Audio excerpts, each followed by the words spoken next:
Bulletin details చూస్తే Jubilee hills ఉప ఎన్నిక పోలింగ్ కొనసాగుతోంది.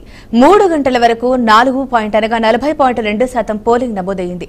మధ్యాహ్నం తర్వాత పోలింగ్ శాతం కొంచెం పెరిగింది. మధ్యాహ్నం వరకు ఓటేయడానికి బయటకు రాని ఓటర్లు ఇప్పుడు ఒక్కొక్కరుగా కదులుతున్నారు. సాయంత్రం 6 గంటల వరకు పోలింగ్ కొనసాగనుంది. ఇక మిగతా 2 గంటల్లో పోలింగ్ పర్సెంటేజ్ ఎంత పెరుగుతుందోనని ఉత్కంఠ నెలకొంది.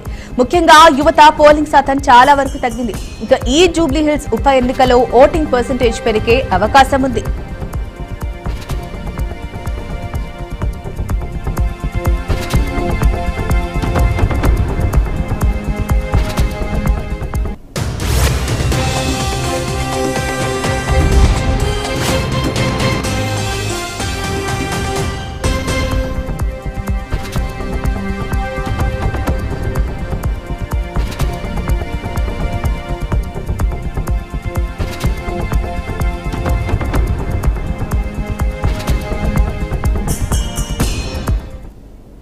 జూబ్లీ హిల్స్ ఉప ఎన్నిక పోలింగ్ కొనసాగుతోంది. 3 గంటల వరకు 40.2% పోలింగ్ నమోదైంది.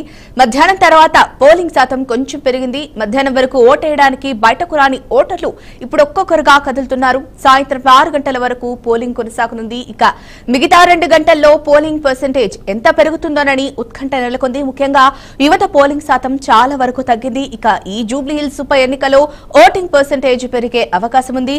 ఇక దీనికి సంబంధించిన పూర్తి సమాచారాన్ని మా ప్రతినిధి రామకృష్ణ అందిస్తారు. చెప్పండి రామకృష్ణ.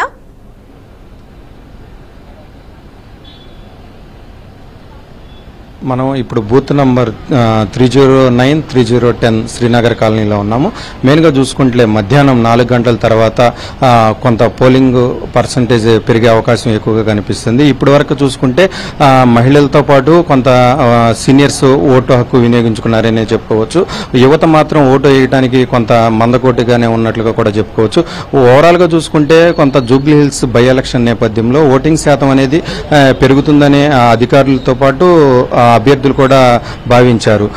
ఓటింగ్ పర్సంటేజ్ 45% నుంచి 50% అవుతుంది అనుకున్నారు. అది కూడా అయ్యే పరిస్థితి లేదు అని కొంతమంది ఎన్నికల అధికారులు కూడా చెప్పడం జరుగుతుంది. ఓవరాల్గా చూసుకుంటే మాత్రం ఇప్పటి వరకు ఏదైతే ఇప్పుడు 7 డివిజన్లకు సంబంధించి జూబ్లీ హిల్స్లో 7 డివిజన్లు సిపి సజ్జనార్ కూడా పర్యవేక్షించడం జరిగింది. ఆయన మాట్లాడుతూ కూడా మొత్తం ఇండియాలోనే ఇప్పుడు తొలిసారిగా డ్రోన్ సహాయం కోరుతున్నాము పర్యవేక్షించడానికి. దాదాపుగా 150 డ్రోన్లు యూజ్ చేస్తున్నాం. దాన్ని మొత్తాన్ని కూడా కోట్ల Vijayabhaskar Reddy stadium strong room ఏదైతే ఉందో అక్కడ అంతా కూడా పర్యవేక్షిస్తున్నారు. దానికి సంబంధించి ఎలాంటి ఇది మాకు ఇన్ఫర్మేషన్ వచ్చినా కానీ వెంటనే మిలిటరీ బలగాలతో పాటు స్టేట్ గవర్నమెంట్ కూడా మేము అక్కడికి పంపిస్తున్నాము. ఎలాంటి సంఘటనలు చిన్న చిన్నవి తప్ప పెద్దవి ఎక్కడా కూడా జరగకుండా చూసుకుంటున్నామని కూడా చెప్పడం జరిగింది. మెయిన్గా బూత్ లెవెల్లో చూసుకుంటే బూత్కి వచ్చేసరికి 2 కెమెరాస్ యూజ్ చేస్తున్నారు. దాన్ని మొత్తాన్ని కూడా కెమెరాకు వచ్చేసి 6 మంది దాన్ని పర్యవేక్షిస్తున్నారు లోపల స్ట్రాంగ్ రూమ్ లో.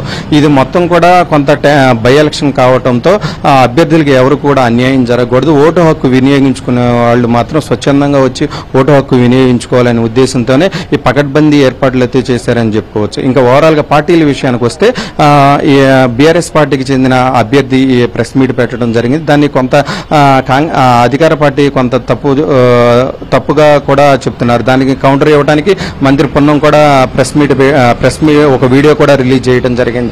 ఆమె సానుభూతి కోరుతుంది. ఓటర్లు ఎవరు కూడా దాన్ని నమ్మొద్దు. మీరు మీ ఓటు ఏదైతే ఉందో అది స్వచ్ఛందంగా యూజ్ చేసుకోవాలని కూడా మంత్రి పొన్నం లాంటి వాళ్ళు కూడా చెప్పడం జరిగింది.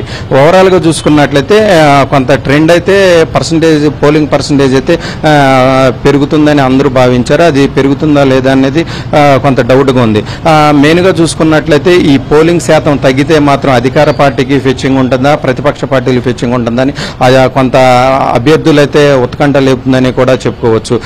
మెయిన్ గా చూసుకున్నట్లయితే షేక్పేట్ డివిజన్ కావచ్చు, ఆ ఏరియాలో కొంత చిన్న చిన్న ఘర్షణ అయితే జరుగుతున్న దృశ్యాలు అయితే మనం చూస్తూనే ఉన్నాం. ఓవరాల్ గా చూసుకున్నట్లయితే మొత్తం కూడా 4,13,65 మంది జూబ్లీ హిల్స్ కి సంబంధించి ఓటు హక్కు వినియోగించుకుంటున్నట్టుగా మనకు తెలుస్తుంది. మొత్తం 407 బూతులు ఉన్నాయి. ఈ 407 బూతులకు సంబంధించి కూడా మొత్తం సిబ్బంది 2,060 మంది పాల్గొన్నారు. పాల్గొన్నారు ఓవరాల్గా చూసుకున్నట్లయితే. ఈ ట్రెండ్ ఏ విధంగా ఉంటుంది ఏంటనేది కూడా దీనికి సంబంధించి మొత్తం కూడా అధికార పార్టీ మంత్రులు కూడా వాళ్ళ డేటాను తీసుకుంటున్నారు, సర్వేలు కూడా చేసుకున్నట్లు కూడా తెలుస్తుంది. ఇది ఎవరికి ఫెచ్చింగ్ అవుతుంది? కాంగ్రెస్ పార్టీ అధికార పార్టీ అయితే ఎట్టి పరిస్థితుల్లో సీటు నెగ్గాలని కూడా చూస్తుంది. ప్రతిపక్ష పార్టీ ఏదైతే ఉందో తన సొంత సీటుని తను కాపాడుకోవాలనే ఉద్దేశంతోనే ముందుకెళ్తున్నట్టుగా కూడా తెలుస్తుంది. మెయిన్గా చూసుకున్నట్లయితే ఈ ట్రెండ్ మొత్తం కూడా ఎవరికి ఫెచ్చింగ్ ఉంటుంది అనేది కూడా తెలియాల్సి ఉంది. మెయిన్గా ఇక్కడ చూసుకుంటే 309, 310 ఇప్పటి వరకు దాదాపుగా రెండు కలిపి 1900 ఓట్స్ ఉన్నాయి. ఇక్కడ దాదాపుగా 50% కూడా పోల్ అవున పరిస్థితి అయితే చూడవచ్చు. మొత్తంగా 400 వరకు ఓటు పోల్ అయిందని కూడా ఇక్కడ ఉన్నటువంటి కొంతమంది ఇన్ఫర్మేషన్ చెప్పడం జరిగింది.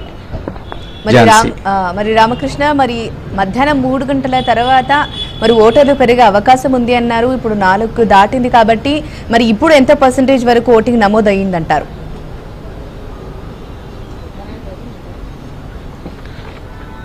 ఇప్పుడు మరి కొద్దిసేపట్లోనే కొంత పర్సంటేజ్ అయితే రిలీజ్ చేయడం జరుగుతుంది ఆ ఎన్నికల అధికారులు. ఇప్పుడు కొంతమంది ఆఫీసులకు వెళ్ళిన వాళ్ళు కూడా వచ్చే అవకాశం ఉంది. దానికి సంబంధించి కొంత 6 o'clock వరకు ఎవరైతే లైన్లో ఉంటారో వాళ్ళందరినీ కూడా ఓటు హక్కు వినియోగించుకోవడానికి అవకాశం కల్పిస్తామని కూడా చెప్పారు.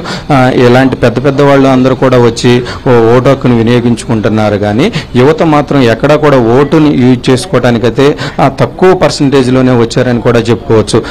మహిళలతో పాటు వృద్ధులు కూడా వచ్చి ఓటు హక్కుని, హ్యాండిక్యాప్డ్ లాంటి వాళ్ళు కూడా ఓటు హక్కుని వినియోగించుకుంటున్నారు. కొంత యువత అయితే మాత్రం ఇల్లును వదిలి బయటకైతే వచ్చే పరిస్థితి లేదు.